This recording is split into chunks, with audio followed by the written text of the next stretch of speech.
모두가 그런 것은 아니겠지만 재벌 2세, 3세 또는 상류층의 자녀라는 수식어가 붙어있는 사람이라면 흔히 상상되는 모습이 있죠.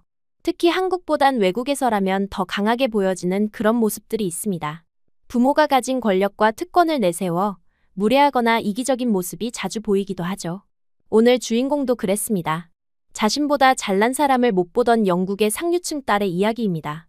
그녀는 자신이 괴롭히던 한국 교환학생을 잊고 살아가던 중 친구들과 떠난 한국 여행에서 그 교환학생을 다시 만났음에도 철저히 무시했고 큰 사고에서 목숨을 구해줬는데도 모른 척을 했다고 하는데요. 대체 이게 무슨 일일까요? 당시의 상황을 그녀에게 직접 들어보시죠. 안녕하세요, 엘리자베스입니다. 저는 태어날 때부터 원하는 건 뭐든 가질 수 있었어요. 영국 상류층 집안의 외동딸로 자란다는 건 세상이 내 발밑에 있다는 느낌과 같았습니다.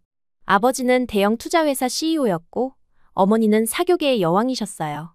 제 인생의 모든 문은 활짝 열려 있었고 그 문 앞에 서 있는 사람들은 모두 고개를 숙였습니다. 케임브리지 대학교 진학을 앞둔 고등학교 시절 우리 학교에 교환학생이 왔어요. 조용하고 공부 잘하는 한국 남자였습니다. 이름은 지금 생각해보면 민우라고 했던 것 같아요.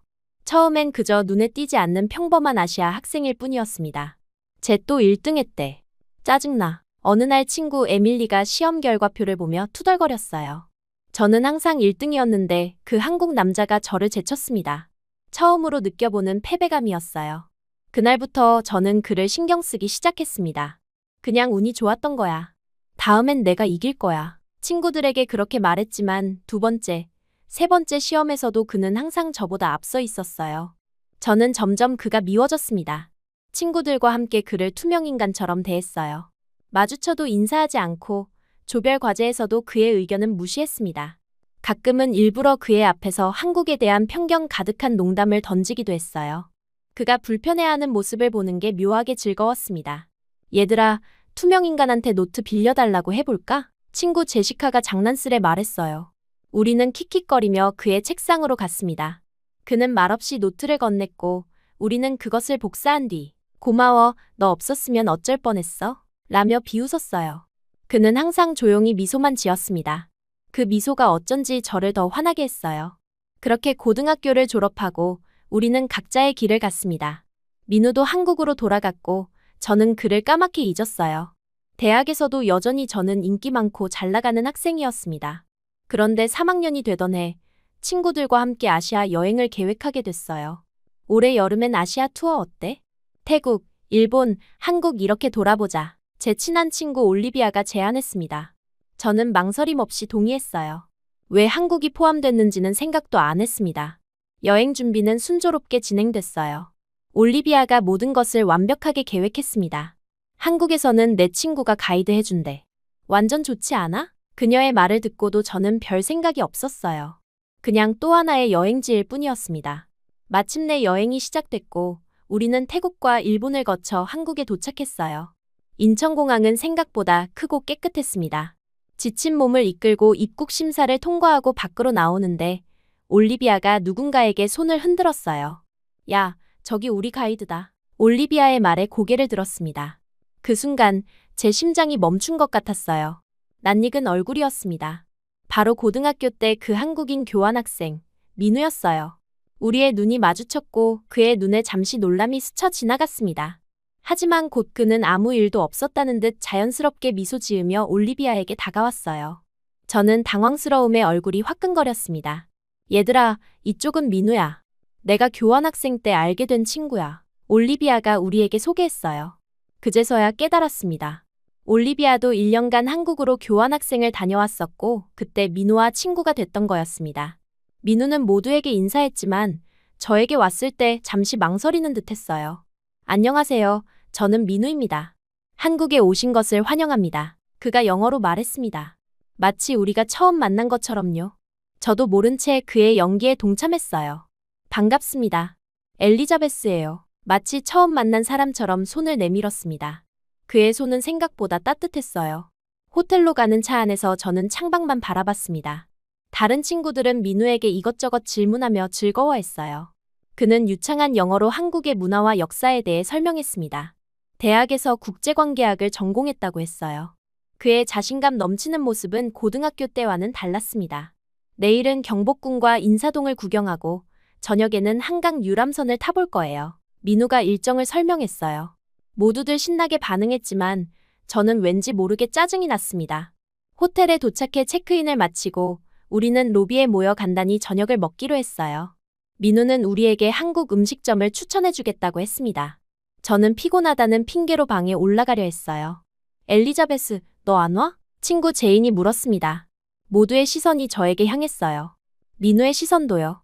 그냥 시차 적응이 안 돼서요. 억지로 미소 지으며 대답했습니다. 민우는 이해한다는 듯 고개를 끄덕였어요. 방에 혼자 남겨진 저는 침대에 누워 천장만 바라봤습니다. 왜 이렇게 기분이 나쁜 건지 스스로도 이해할 수 없었어요. 아마도 과거의 기억이 떠올라서일까요? 아니면 민우가 너무 달라진 모습에 당황해서? 혹은 제가 부끄러워서? 다음 날 아침, 저는 일부러 늦게 내려갔어요. 모두가 로비에서 기다리고 있었습니다. 민우도요. 그는 밝게 웃으며 저에게 인사했어요. 좋은 아침이에요. 잘 주무셨나요? 그의 질문에 저는 짧게 대답했습니다. 그저 그래요. 제 차가운 반응에도 그는 미소를 잃지 않았어요. 경복궁 관광은 생각보다 지루했습니다. 날씨는 너무 덥고 사람들은 너무 많았어요. 민우가 열심히 설명하는 동안 저는 계속 짜증을 내며 뒤처졌습니다. 이렇게 더우면 미리 말해주지 그랬어요. 투덜거렸지만 사실 날씨 정보는 출발 전에 다 확인했었어요. 오늘 특히 더운 것 같네요. 저기 그늘에서 잠시 쉬었다 갈까요? 민우가 친절하게 제안했습니다. 그의 배려가 오히려 더 짜증나게 했어요. 인사동에서도 저는 계속 불평했습니다. 음식은 맵다, 길은 복잡하다, 사람들은 너무 빠르게 걷는다. 친구들은 점점 저에게 지쳐가는 눈치였어요. 엘리, 너 오늘 왜 그래? 평소랑 너무 달라. 올리비아가 물었습니다.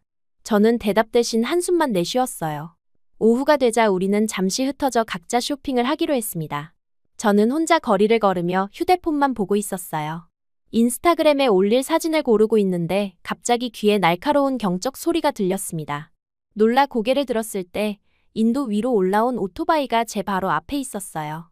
깜짝 놀라 뒤로 물러서다가 발을 헛디뎠습니다. 그대로 뒤로 넘어져 차도로 구르고 말았어요. 제 머릿속에서 시간이 느려졌습니다. 차도에 누워 하늘을 보는데 저를 향해 달려오는 차가 보였어요. 공포에 질려 비명을 지르려는 순간 누군가가 제 위로 뛰어들었습니다. 엘리자베스. 익숙한 목소리가 들렸어요. 민우였습니다. 그는 온몸으로 저를 감싸 안았어요. 차는 급브레이크를 밟았고 다행히 우리를 치진 않았습니다. 하지만 민우는 쟤를 보호하려다 바닥에 세게 부딪혔어요. 괜찮아요? 그가 저를 걱정스럽게 바라봤습니다. 저는 충격과 공포로 말을 잇지 못했어요. 그의 팔에 안겨있는 상태로 처음으로 그의 눈을 제대로 마주했습니다. 그 눈에는 순수한 걱정만이 담겨 있었어요. 누군가가 구급차를 불렀고 우리는 함께 병원으로 향했습니다. 제 마음속에는 혼란스러운 감정이 일었어요. 왜 나를 구했을까? 나 같은 사람을요. 그를 괴롭히고 무시했던 나를요. 응급실로 향하는 구급차 안에서 저는 처음으로 진심 어린 죄책감을 느꼈습니다. 그리고 그 죄책감과 함께 알 수 없는 감정이 제 마음속에서 피어나기 시작했어요. 응급실은 낯선 소독약 냄새와 분주한 의료진들로 가득했어요. 민우와 저는 복도 의자에 나란히 앉아 진료를 기다리고 있었습니다. 그는 오른쪽 어깨를 계속 문지르고 있었어요. 아마 저를 감싸다 다친 모양이었습니다. 하지만 그의 표정은 여전히 담담했어요. 우리 사이에 흐르는 어색한 침묵이 견딜 수 없이 불편했습니다. 마침내 용기를 내어 입을 열었어요. 왜 저를 구했어요? 제 목소리는 의도치 않게 떨렸습니다. 민우는 잠시 생각하더니 고개를 들어 저를 바라봤어요. 누구라도 그랬을 거예요. 그가 담담하게 대답했습니다. 단 한마디였지만 그 말이 제 마음을 더 흔들었어요. 하지만 저는 제가 말을 이으려 했지만 과거에 제가 했던 행동들이 떠올라 목이 메었습니다. 그에게 사과해야 할까요? 지금이 적절한 때일까요? 그때 응급실 문이 열리며 친구들이 들어왔어요. 올리비아가 먼저 달려와 저를 안았습니다. 엘리, 괜찮아? 정말 놀랐어. 그녀의 목소리에 진심 어린 걱정이 담겨 있었어요. 저기, 나 때문에 여행을 망쳐서 미안. 억지로 미소를 지으며 말했습니다. 사실 민우가 다친 게 더 마음에 걸렸지만 그 말은 꺼내지 못했어요. 올리비아가 민우에게 다가가 어깨를 조심스레 만졌습니다. 민우, 너 괜찮아? 너무 무모했어. 그녀의 목소리에 담긴 따뜻함이 왠지 거슬렸어요. 괜찮아요. 크게 다친 건 아니에요. 민우가 미소 지으며 대답했습니다. 그의 차분함이 더욱 대단하게 느껴졌어요. 의사가 다가와 우리 상태를 확인했습니다. 저는 가벼운 타박상과 긁힌 상처뿐이었어요. 하지만 민우의 경우는 달랐습니다. 혹시 모를 후유증을 관찰하기 위해 하루 정도 입원하셔야 할 것 같습니다. 의사가 말했어요. 제 가슴이 철렁 내려앉았습니다. 모두가 걱정스러운 표정으로 민우를 바라봤어요. 그는 여전히 미소를 잃지 않았습니다. 괜찮아요. 하루면 되니까요. 그가 말했어요. 올리비아가 걱정스러운 표정으로 물었습니다. 우리 여행 일정은 어떡하지? 그녀의 말에 모두가 고민스러운 표정을 지었어요. 민우가 침착하게 말했습니다. 걱정 마세요. 오늘 남은 일정은 휴식일로 계획했었어요. 모두 자유롭게 쇼핑하거나 호텔에서 쉬면 됩니다. 항상 상황을 정리하는 그의 모습이 믿음직스러웠어요. 올리비아가 갑자기 제안했습니다. 내가 민우랑 병원에 같이 있을게. 너희는 내일 계획대로 놀다가 와. 그녀의 말에 제 마음에 갑자기 이상한 감정이 일었어요. 질투심이었습니다. 제가 질투를 한다고요? 그것도 민우 때문에? 이런 감정은 처음이었어요. 제 입에서 생각보다 빨리 말이 튀어나왔습니다. 아니에요. 어차피 나도 다쳤으니 내가 같이 있을게. 다들 내일 놀다 와. 모두가 놀란 표정으로 저를 쳐다봤어요. 특히 민우의 눈빛이 잠시 흔들렸습니다. 저도 제가 한 말에 당황스러웠지만 이미 내뱉은 말을 거둘 수는 없었어요. 올리비아가 저를 의심스러운 눈빛으로 바라봤습니다. 너 괜찮아? 평소 같지 않은데. 그녀의 말에 저는 고개를 끄덕였어요. 그냥 이 상황에 책임감을 느껴서 변명처럼 말했습니다. 사실 저도 제 마음을 완전히 이해하지 못했어요. 결국 친구들은 저와 민우를 병원에 남겨두고 호텔로 돌아갔습니다. 민우는 병실로 옮겨졌고 저는 그의 곁에 있겠다며 의자에 앉았어요. 병실에는 우리 둘뿐이었습니다. 창밖으로 서울의 밤 풍경이 펼쳐졌어요. 고층 빌딩들의 불빛이 별처럼 빛나고 있었습니다. 평소 같았으면 사진을 찍어 인스타그램에 올렸겠지만 지금은 그런 생각이 들지 않았어요. 괜찮으세요? 민우의 목소리에 고개를 돌렸습니다. 그가 걱정스러운 눈빛으로 저를 바라보고 있었어요. 제가 물어봐야 할 말인데요. 쓴웃음을 지으며 대답했습니다. 정말 미안해요. 다 제 잘못이에요. 민우가 고개를 젓더니 부드럽게 미소 지었어요. 누구 잘못도 아니에요. 그냥 사고였을 뿐입니다. 그의 너그러움이 오히려 제 마음을 더 무겁게 했어요. 고등학교 시절 제가 그에게 했던 모든 행동들이 주마등처럼 스쳐 지나갔습니다. 그의 노트를 빌려 복사한 후 비웃었던 일, 한국에 대한 편견 가득한 농담을 일부러 그의 앞에서 했던 일. 그 모든 기억들이 저를 부끄럽게 만들었어요. 사실 우리가 처음 만난 게 아니란 거 알고 있죠? 조심스럽게 물었습니다. 민우는 잠시 침묵했어요. 알고 있죠. 그가 마침내 대답했습니다. 공항에서 처음 봤을 때 바로 알아봤어요. 그런데 왜 아무 말도 안 했어요? 제가 물었어요. 민우는 창밖을 바라보며 말했습니다. 과거는 중요하지 않다고 생각했어요. 10대잖아요. 사람은 변하기도 하니까요. 그의 말에 제 마음이 더욱 혼란스러워졌어요. 변할 수 있을까요? 제가 정말 변할 수 있을까요? 이런 생각을 하며 손가락으로 병실 침대 시트 끝을 만지작거렸습니다. 밤이 깊어갔지만 저는 잠을 이룰 수 없었어요. 그저 민우의 숨소리를 들으며 앉아 있었습니다. 그가 저를 위해 다쳤다는 사실이 계속 마음을 무겁게 했어요. 그리고 그와 함께 있는 이 순간, 제 심장은 이상하게 빠르게 뛰고 있었습니다. 새벽이 되어서야 저는 잠시 눈을 감을 수 있었어요. 하지만 그것도 잠시 아침 햇살에 눈을 떴습니다. 민우는 이미 깨어 있었어요. 아침부터 미안해요. 불편하게 해서. 그가 어색하게 웃으며 말했습니다. 저는 고개를 저었어요. 제가 미안해요. 당신 때문에 제가 다치지 않았으니까요. 진심을 담아 말했습니다. 그때 병실 문이 열리고 의사가 들어왔어요. 검사 결과 민우는 별다른 이상이 없어 퇴원해도 된다고 했습니다. 안도감이 밀려왔어요. 병원을 나와 호텔로 돌아가는 택시 안에서 우리는 여전히 많은 말을 나누지 않았습니다. 하지만 이전과는 달리 그 침묵이 편안하게 느껴졌어요. 호텔에 도착하자 친구들이 로비에서 우리를 기다리고 있었습니다. 모두가 민우의 상태를 걱정하며 달려왔어요. 특히 제인이 민우의 팔을 잡고 괜찮냐고 물었을 때 또다시 그 이상한 감정이 올라왔습니다. 오늘은 어떻게 할까? 올리비아가 물었어요. 원래 계획은 남산타워와 명동 쇼핑이었습니다. 민우가 미소 지으며 말했어요. 계획대로 하면 됩니다. 저는 괜찮아요. 그의 강인함에 다시 한번 감탄했습니다. 그날 우리는 예정된 일정을 모두 소화했어요. 남산타워에서 서울 전경을 바라보는 동안 저는 민우와 나란히 서 있었습니다. 그와 함께 있으니 서울이 더 아름답게 느껴졌어요. 명동에서 쇼핑할 때도 제가 고르는 물건에 대해 민우가 진심 어린 조언을 해주었습니다. 한국 화장품이 좋다며 추천해준 제품들을 사면서 우리 사이의 벽이 조금씩 허물어지는 것을 느꼈어요. 저녁에는 모두 함께 한국 전통 음식점에 갔습니다. 처음에는 낯선 음식들이 부담스러웠지만 민우의 설명을 들으며 하나씩 시도해보니 생각보다 맛있었어요. 특히 불고기는 정말 맛있었습니다. 내일이면 벌써 떠나는 날이네. 올리비아가 아쉬운 듯 말했어요. 그 말에 제 마음에 갑작스러운 공허함이 찾아왔습니다. 민우와 헤어진다는 생각이 갑자기 견딜 수 없이 슬펐어요. 마지막 날 아침 공항으로 가기 전 호텔 로비에서 민우와 잠시 둘만 남게 되었습니다. 다른 친구들은 마지막 짐을 챙기러 객실로 올라갔어요. 정말 고마웠어요. 모든 것에 대해서 떨리는 목소리로 말했습니다. 제 마음속에는 이미 그에 대한 감정이 자리 잡고 있었어요. 민우는 따뜻한 미소를 지었습니다. 별 말씀을요. 즐거운 여행이 되셨길 바랍니다. 용기를 내어 물었어요. 혹시 연락처 알 수 있을까요? 제 심장은 미친 듯이 뛰고 있었습니다. 민우는 잠시 놀란 듯했지만 곧 미소 지으며 자신의 휴대폰을 꺼냈어요. 우리는 서로의 번호와 이메일을 교환했습니다. 그의 번호를 저장하는 순간 이상하게도 안심이 되었어요. 공항으로 가는 차 안에서 저는 창밖 서울의 풍경을 눈에 담으려 했습니다. 일주일 전만 해도 별 관심 없던 이 도시가 이제는 특별한 의미로 다가왔어요. 비행기에 오르며 마지막으로 민우에게 손을 흔들었습니다. 그도 미소와 함께 손을 흔들어 주었어요. 영국으로 돌아가는 비행기 안에서 저는 이번 여행에서 있었던 일들을 곰곰이 생각했습니다. 특히 민우의 모습이 계속 떠올랐어요. 그의 담담한 미소, 따뜻한 눈빛, 그리고 그 말. 누구라도 그랬을 거예요. 하지만 저는 알고 있었어요. 누구나 그렇게 하진 않았을 거라는 걸요.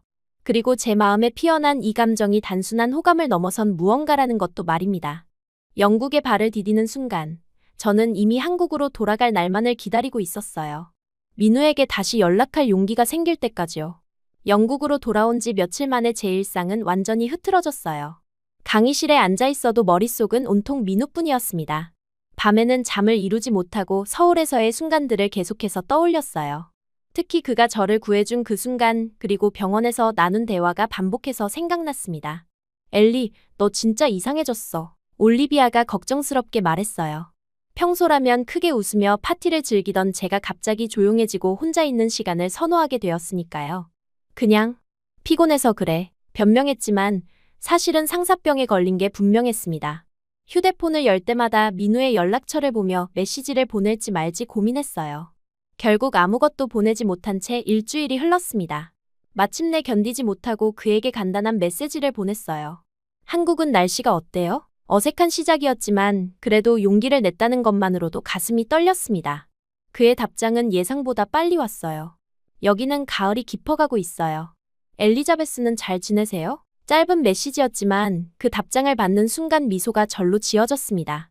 며칠 동안 우리는 간단한 메시지를 주고받았어요.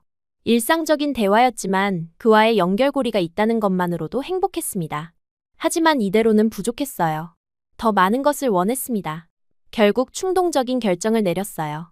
민우 씨, 다음 주에 다시 한국에 갈 거예요. 혼자서요. 라는 메시지를 보냈습니다. 보내고 나서 후회했지만 이미 엎질러진 물이었어요. 그의 답장은 다소 혼란스러워 보였습니다. 정말요? 갑자기 왜요? 그가 물었어요. 솔직하게 대답했습니다. 당신을 다시 만나고 싶어서요. 메시지를 보내는 순간 제 심장은 미친 듯이 뛰었어요. 그의 답장은 신중했습니다. 엘리자베스, 우리는 너무 다른 세계에 살고 있어요. 현실적으로 생각해봐야 할 것 같아요. 그의 메시지에 가슴이 조금 아팠지만 제 결심은 변하지 않았어요. 그래도 가고 싶어요. 적어도 우리가 어떤 관계가 될 수 있는지 알아보고 싶어요. 답장을 보냈습니다. 그리고 곧바로 비행기표를 예약했어요. 부모님에게는 한국 문화에 관심이 생겨서 좀 더 배우고 싶다고 말했습니다. 의아해하셨지만 늘 제가 하고 싶은 대로 하던 성격을 아시니 크게 말리지는 않으셨어요. 일주일 후 저는 다시 인천공항에 발을 디뎠습니다. 민우는 공항에 마중 나와 있었어요. 그를 보는 순간 심장이 두근거렸습니다. 하지만 그의 표정은 다소 복잡해 보였어요. 정말 왔네요. 그가 말했습니다. 놀란 듯했지만 그래도 미소를 지어주었어요.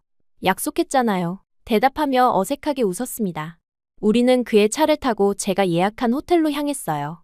차 안에서 민우는 조심스럽게 말을 꺼냈습니다. 엘리자베스, 솔직히 말하자면 당신이 갑자기 저에게 관심을 갖는 이유를 잘 모르겠어요. 우리는 너무 다른 사람들이잖아요. 그의 솔직한 말에 가슴이 아팠지만 이해는 갔어요. 고등학교 때 제가 그에게 했던 행동들 그리고 우리의 다른 배경과 문화. 그가 망설이는 것은 당연했습니다. 시간을 좀 주세요. 제가 진심이라는 걸 보여드릴게요. 조용히 말했어요. 그는 말없이 고개를 끄덕였습니다. 첫 주는 어색했어요. 민우는 바빴기 때문에 주로 주말에만 만날 수 있었습니다. 저는 혼자서 서울을 돌아다니며 그가 퇴근하기를 기다렸어요. 가끔 그의 직장 근처 카페에서 우연히 마주치기도 했습니다. 그럴 때마다 민우는 놀란 듯했지만 친절하게 대해주었어요. 하지만 분명한 선을 그었습니다. 그는 저에게 한국을 소개해주는 친구처럼 행동했지 그 이상은 아니었어요. 왜 저에게 이런 벽을 치세요? 어느 날 용기를 내어 물었습니다. 민우는 한숨을 쉬더니 솔직하게 대답했어요. 엘리자베스, 당신은 영국의 상류층 가정에서 자랐고 전 평범한 한국인이에요. 당신이 저에게 호감을 갖는 건 아마도 이국적인 매력 때문일 거예요. 하지만 그건 오래가지 않을 거라고 생각해요. 그의 말에 화가 났습니다. 제 마음을 단정 짓지 마세요. 제가 어떻게 느끼는지 당신이 어떻게 알아요? 목소리가 높아졌어요. 미안해요. 하지만 현실적으로 생각해봐요. 당신은 결국 영국으로 돌아갈 거고 우리의 삶은 완전히 달라요. 그의 목소리는 차분했지만 눈빛에는 혼란이 있었습니다. 그날 밤 호텔로 돌아와 한참을 울었어요. 민우의 말이 틀리지 않다는 것이 더 아팠습니다. 하지만 포기할 수는 없었어요. 제 마음은 확고했습니다. 다음 날부터 전략을 바꿨어요. 더 이상 적극적으로 다가가지 않고 그냥 한국에서의 시간을 즐기기로 했습니다. 혼자서 박물관도 가고 한국어도 조금씩 배우기 시작했어요. 민우에게는 이따금 메시지를 보내며 근황을 전했지만 부담을 주지 않으려 노력했습니다. 그런 모습을 보더니 민우도 조금씩 마음을 열기 시작했어요. 주말에는 함께 경복궁도 다시 가보고 북촌한옥 마을도 구경했습니다. 이제는 더 편안한 분위기였어요. 한국에 온 지 2주가 지난 어느 날 밤, 민우가 저를 한국 전통 주점으로 초대했습니다. 우리는 막걸리를 마시며 대화를 나눴어요. 알코올의 도움을 받아 용기를 냈습니다.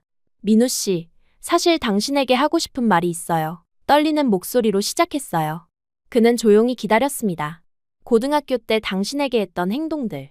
정말 미안해요. 제 목소리가 흔들렸습니다. 사실 그건 질투였어요. 당신이 저보다 뛰어나서 그리고 당신의 차분함이 부러워서 그랬던 것 같아요. 민우는 놀란 표정을 지었습니다. 아마 제가 그 시절을 기억하고 있다는 사실에 놀란 것 같았어요. 그리고 저는 좋은 사람이 되고 싶어요. 당신처럼요. 하지만 어떻게 해야 할지 모르겠어요. 솔직하게 말했습니다. 평생 원하는 대로만 살아와서 진심으로 누군가를 배려한다는 게 어떤 건지 잘 모르겠어요. 민우는 잠시 말이 없었어요. 그러다 조용히 입을 열었습니다. 과거는 이미 지나간 일이에요. 중요한 건 지금이죠. 하지만 저는 그때의 제가 부끄러워요. 그리고 지금도 여전히 이기적인 부분이 많아요. 솔직하게 고백했습니다. 민우는 생각에 잠겼다가 말했어요. 변하고 싶다는 생각 자체가 이미 시작이에요. 완벽한 사람은 없어요. 중요한 건 자신을 돌아보고 더 나은 사람이 되려고 노력하는 거죠. 그의 말에 눈물이 났습니다. 평생 누구에게도 진심 어린 사과를 해본 적이 없었어요. 그런데 이상하게도 가슴이 가벼워지는 느낌이었습니다. 저는 당신을 좋아해요, 민우 씨. 용기를 내어 말했어요. 처음에는 저도 이해할 수 없었지만 지금은 확신해요. 이건 단순한 호기심이나 이국적인 매력 때문이 아니에요. 민우는 여전히 망설이는 듯했습니다. 엘리자베스, 우리는 너무 다른 세계에 살고 있어요. 당신은 결국 영국으로 돌아갈 텐데 그래도 시도해볼 가치가 있지 않을까요? 간절하게 물었어요. 저는 진심이에요. 당신을 통해 더 나은 사람이 되고 싶어요. 그날 밤 우리는 더 많은 대화를 나눴습니다. 민우는 여전히 망설였지만 그의 눈빛이 조금씩 달라지는 것을 느꼈어요. 특히 제가 진심으로 사과하고 변화하고 싶다는 말을 했을 때 그의 마음이 조금씩 움직이기 시작한 것 같았습니다. 그 후로 며칠 동안 민우는 생각할 시간을 달라고 했어요. 저는 초조했지만 기다리기로 했습니다. 대신 그 시간 동안 이태원의 외국인 자원봉사 단체에 가입해 어르신들 영어도 알려드리는 시간도 경험했어요. 처음에는 어색했지만 점점 보람을 느끼기 시작했습니다. 한국에 온 지 3주가 되던 날, 민우가 갑자기 저를 찾아왔어요. 요즘 자원봉사한다면서요? 그가 물었습니다. 네, 조금이나마 도움이 되고 싶어서요. 대답했어요. 사실 그에게 보여주기 위한 것도 있었지만 진심으로 의미 있는 일을 하고 싶었습니다. 민우는 따뜻한 미소를 지었어요. 정말 달라졌네요. 그의 말에 가슴이 벅차올랐습니다. 그날 저녁, 민우는 제게 한강변으로 산책을 가자고 제안했어요. 우리는 별이 빛나는 밤하늘 아래에서 걸었습니다. 갑자기 그가 발걸음을 멈추더니 저를 바라봤어요. 생각해봤어요. 그가 말했습니다. 당신 말대로 우리 시도해볼 가치가 있을지도 몰라요. 그 말을 듣는 순간 제 가슴은 기쁨으로 가득 찼어요. 정말요? 확인하듯 물었습니다. 네, 쉽지 않을 거예요. 우리는 너무 다른 세계에 살고 있으니까요. 하지만 당신이 진심이라면 저도 마음을 열어볼게요. 그의 목소리에는 여전히 조심스러움이 있었지만 이전과는 달랐어요. 그날 이후로 우리는 급격히 가까워졌습니다. 민우는 더 이상 벽을 치지 않았고 저는 그에게 진심으로 마음을 열었어요. 함께 서울의 구석구석을 다니며 소중한 시간을 보냈습니다. 민우는 저에게 한국어를 가르쳐 주었고 저는 그에게 영국의 문화를 이야기해 주었어요. 우리의 다른 점이 오히려 서로에게 매력적으로 다가왔습니다. 더 중요한 것은 민우와 함께하면서 제가 조금씩 변하고 있다는 점이었어요. 예전에는 당연하게 여겼던 특권들의 감사함을 느끼게 되었고 다른 사람들을 더 배려하게 되었습니다. 길에서 모르는 사람에게도 미소 짓게 되었고 작은 친절에도 진심으로 감사할 줄 알게 되었어요. 예전의 나라면 절대 상상도 못했을 거예요. 어느 날 민우에게 말했습니다. 이렇게 달라질 수 있다는 것도 몰랐어요. 민우는 따뜻하게 미소 지었어요. 사람은 누구나 변할 수 있어요. 중요한 건 변하고 싶다는 의지죠. 한국에서의 한 달이 거의 끝나갈 무렵 우리는 연인이 되었습니다. 앞으로 어떻게 할지에 대한 고민은 여전히 있었지만 함께 노력해보기로 했어요. 장거리 연애는 쉽지 않겠지만 정기적으로 서로를 방문하고 매일 연락하기로 약속했습니다. 영국으로 돌아가는 날 공항에서 민우와 헤어지는 것은 정말 힘들었어요. 꼭 다시 올게요. 약속했습니다. 비행기에 오르며 저는 한 달 전과 완전히 다른 사람이 되어 돌아간다는 것을 느꼈어요. 민우를 통해 배운 것은 단순한 사랑이 아니었습니다. 타인을 배려하고 자신을 돌아보며 진심을 나누는 법을 배우기 시작한 거예요. 이 변화는 제가 평생 원했으면서도 몰랐던 새로운 삶의 시작이었습니다. 그리고 앞으로도 계속될 여정이었어요. 영국으로 돌아온 후 저와 민우는 매일 화상통화를 했어요. 시차 때문에 저는 아침에, 그는 밤에 서로의 얼굴을 보며 하루를 시작하고 마무리했습니다. 처음에는 장거리 연애가 힘들 것이라 생각했지만 오히려 우리의 관계는 더 깊어졌어요. 3개월마다 번갈아가며 서로의 나라를 방문했습니다. 민우가 영국에 왔을 때는 제가 옥스퍼드, 케임브리지, 코츠월드 같은 곳들을 소개했어요. 저는 한국에 갈 때마다 민우의 고향인 부산도 방문하고 제주도나 강원도 같은 새로운 지역도 함께 탐험했습니다. 시간이 흐르면서 저는 점점 달라졌어요. 예전에는 당연하게 여겼던 특권들의 감사함을 느끼게 되었고 사소한 일에도 화를 내던 제가 이제는 참을성을 갖게 되었습니다. 무엇보다 다른 사람들의 감정에 더 민감해졌어요. 부모님은 제 변화를 눈치채셨습니다. 엘리자베스, 요즘 너 많이 달라졌구나. 어머니가 어느 날 놀란 표정으로 말씀하셨어요. 전에는 집사들에게 짜증을 내곤 했는데 요즘은 그들에게 감사 인사도 하고 아버지도 저희 변화를 긍정적으로 보셨습니다. 내가 더 책임감 있어 보인다. 회사 일에도 관심을 보이고 그분의 말씀에 저도 놀랐어요. 예전에는 가업에 전혀 관심이 없었는데 이제는 진지하게 배우려고 노력하고 있었습니다. 어느 날 저녁 식사 자리에서 아버지가 물으셨어요. 그런데 요즘 내가 달라진 이유가 뭐니? 혹시 만나는 사람이라도 있는 거니? 솔직하게 말씀드렸습니다. 네, 한국인 남자친구가 있어요. 제가 한국 여행 갔을 때 만났어요. 부모님의 반응이 걱정되었지만 숨기고 싶지 않았어요. 놀랍게도 부모님은 생각보다 열린 마음으로 받아들이셨습니다. 그 사람에 대해 더 이야기해 줄래? 어머니가 물으셨어요. 민우에 대해 그가 얼마나 지적이고 따뜻한 사람인지, 어떻게 만났는지 모든 것을 이야기했습니다. 그를 한번 만나보고 싶구나. 아버지가 말씀하셨어요. 다음에 영국에 오면 집에 데려오렴. 그 말씀에 안도감이 밀려왔습니다. 우리의 연애가 1년이 되던 날, 민우는 영국을 방문했어요. 이번에는 제 집에서 머물기로 했습니다. 처음으로 부모님을 만나는 자리라 민우도 긴장했지만 예의 바르고 지적인 그의 모습은 부모님의 마음을 금방 사로잡았어요. 특히 아버지는 민우와 국제 정치에 대해 깊은 대화를 나누며 그의 지식과 통찰력에 감탄하셨습니다. 자네는 정말 대단한 청년이야. 우리 엘리자베스가 좋은 사람을 만났구먼. 아버지의 인정에 제 마음은 기쁨으로 가득 찼어요. 놀랍게도 일주일 후 아버지는 민우에게 뜻밖의 제안을 하셨습니다. 민우, 자네가 마음에 들었네. 우리 회사에서 일해보지 않겠나?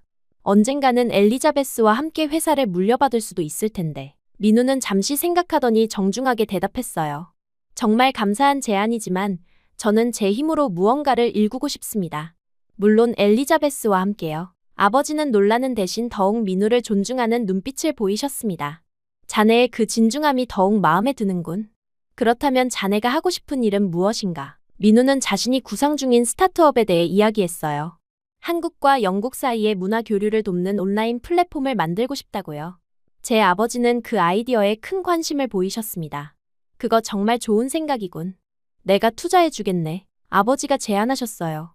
시드머니가 필요할 텐데 내가 도울 수 있을 것 같아. 민우의 눈이 빛났습니다. 정말 감사합니다. 꼭 성공시켜 보이겠습니다. 그의 진지한 다짐에 아버지는 더욱 마음을 열었어요. 다음 날 저는 민우에게 제안했습니다. 나도 스타트업에 함께하고 싶어요. 내가 가진 특권을 의미 있는 일에 쓰고 싶어요. 민우는 기쁘게 동의했어요. 우리는 함께 사업 계획을 세우기 시작했습니다. 저는 영국 시장을, 민우는 한국 시장을 담당하기로 했어요. 플랫폼의 이름은 브리지로 정했습니다. 문화적 다리를 놓는다는 의미였어요. 준비 과정에서 저는 한국으로 이주하기로 결정했습니다. 부모님은 처음에 걱정하셨지만 제 결심이 확고한 것을 보고 응원해 주셨어요. 내가 행복하다면 우리도 행복하단다. 어머니가 말씀하셨습니다. 한국으로 이주한 후 우리는 본격적으로 스타트업을 준비했어요. 사무실을 구하고 개발자와 디자이너를 고용하고 마케팅 전략을 세웠습니다. 모든 과정이 쉽지는 않았지만 민우와 함께여서 즐거웠어요. 특히 문화적 차이에서 오는 어려움도 많았습니다. 제가 직설적으로 의견을 말하는 반면 한국에서는 더 완곡하게 표현하는 경우가 많았어요. 하지만 그런 차이점들이 오히려 우리 플랫폼의 필요성을 더욱 실감하게 해주었습니다. 6개월의 준비 끝에 브리지가 드디어 런칭되었어요. 오픈 첫날 예상보다 많은 사용자들이 가입했습니다. 영국과 한국의 학생들, 비즈니스 관계자들, 문화에 관심 있는 사람들이 플랫폼을 통해 서로 연결되기 시작했어요. 런칭 파티가 끝나고 한강변을 걷고 있을 때 민우가 갑자기 걸음을 멈췄습니다. 그리고 무릎을 꿇고 작은 상자를 꺼냈어요. 엘리자베스, 나와 결혼해 줄래요? 당신과 함께라면 어떤 어려움도 이겨낼 수 있을 것 같아요. 눈물이 왈칵 쏟아졌습니다. 네, 당연하죠. 기쁨에 차서 대답했어요. 그 순간, 제 인생에서 가장 행복한 순간이었습니다. 결혼식은 민우의 반대에도 성대하게 진행되었어요. 회장님 딸인데 이 정도는 해줘야 한다는 말에 민우도 아무 말 하지 못했어요. 제가 드레스를 입고 등장했을 때 모두가 입을 다물지 못했어요. 특히 민우는 입에 귀에 걸린 것도 봤죠. 그리고 놀랍게도 고등학교 때 민우를 괴롭혔던 친구들도 결혼식에 왔습니다. 그들은 민우에게 그리고 저에게도 진심 어린 사과를 했어요. 우리가 정말 미안해. 너희 두 사람이 이렇게 행복한 모습을 보니 정말 기쁘다. 제인이 말했습니다. 과거의 상처가 치유되는 순간이었어요. 결혼 후 1년, 우리의 스타트업은 크게 성장했습니다. 그리고 더 큰 기쁨이 찾아왔어요. 저는 임신을 했고 건강한 딸을 낳았습니다. 소피아라는 이름을 지어주었어요. 한국 이름으로는 민지라고 지었습니다. 민우는 놀라운 아빠가 되었어요. 일이 아무리 바빠도 소피아와 함께하는 시간을 최우선으로 했습니다. 때로는 다정하게, 때로는 엄격하게 딸을 대하는 모습이 너무나 사랑스러웠어요. 어느 날 밤, 소피아를 재우고 난 후 테라스에 앉아 별을 바라보며 민우에게 물었습니다. 후회하지 않아요? 영국에서의 편안한 삶 대신 이렇게 고생하면서 사업을 하는 것. 민우는 미소 지으며 대답했어요. 전혀요. 이게 바로 내가 원하던 삶이에요. 당신과 소피아가 있어 행복합니다. 그 순간 문득 깨달았어요. 이 남자를 만나지 않았다면 나는 아마 평생 이기적이고 공허한 삶을 살았을 거야. 생각만 해도 아찔했습니다. 지금의 저는 예전과 완전히 다른 사람이 되었어요. 타인을 진심으로 존중하고 감사할 줄 알며 책임감 있게 살아가는 어른이 되었습니다. 민우를 만난 것은 제 인생 최고의 행운이었어요. 소피아가 자라면서 저는 그녀에게 진정한 가치가 무엇인지 가르치고 싶습니다. 물질적인 풍요보다 마음의 풍요로움이 더 중요하다는 것을요. 그리고 진정한 사랑은 상대방을 더 나은 사람으로 만든다는 것도 알려주고 싶어요. 가끔 영국의 부모님이 우리를 방문하시거나 우리가 영국에 가기도 합니다. 소피아는 두 나라의 문화를 모두 경험하며 자라고 있어요. 그녀가 두 세계의 가장 좋은 점을 배우길 바랍니다. 매일 아침 눈을 뜨면 옆에 누워있는 민호와 소피아의 웃음소리에 감사함을 느껴요. 이 평범하지만 충만한 삶이 얼마나 소중한지 매일 깨닫습니다. 제 인생은 민호를 만나기 전과 후로 나뉘어요. 그는 저에게 단순한 남편이 아니라 더 나은 사람이 되도록 이끌어준 스승이자 친구입니다. 그리고 이 여정은 아직 끝나지 않았어요. 우리는 함께 계속해서 성장하고 배우고 사랑하며 살아갈 것입니다. 고마워요. 당신 덕분에 진정한 행복이 무엇인지 알게 되었어요. 매일 밤 민우에게 속삭이는 말입니다. 그리고 그는 항상 같은 대답을 해주어요. 나도 당신 덕분에 완전해졌어요. 이것이 바로 진정한 사랑의 힘이 아닐까요? 서로를 더 나은 사람으로 만들어주는 것. 저는 이제 그 의미를 온전히 이해하게 되었습니다. 그리고 이 행복한 깨달음과 함께 매일을 감사함으로 살아갑니다.